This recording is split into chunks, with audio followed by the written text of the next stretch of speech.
আসসালামু আলাইকুম রহমতুল্লাহ বারাকাতু। কেমন আছেন সবাই? আশা ভালো আছেন, সুস্থ আছেন। এটা হচ্ছে 33 টনের একটা ইউনিট। এটা হচ্ছে এসকেএম ইউনিট।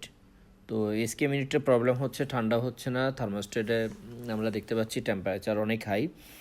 তা আমি উপরে যাওয়ার পরে উপরে যাওয়ার পরে দেখলাম আমাদের দেখেন এইচপি এলপি এবং দুইটা এখানে হাই প্রেশারের সাথে লাগানো আছে।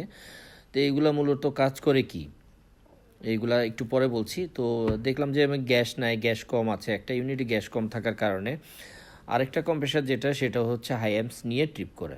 তো হাই অ্যাম্পস নিয়ে ট্রিপ করার প্রধান কারণটা কি এটা আপনাদের বুঝতে হবে। তো হাই অ্যাম্পস নিয়ে ট্রিপ করার প্রধান কারণ হচ্ছে আমাদের আউটডোর ফ্যানটা চলতেছে না। কারণ আউটডোর ফ্যানটা এখানে চলে ওই যে সাথে দেখলেন হাই প্রেশারের সাথে লাগানো দুইটা বাল্ব।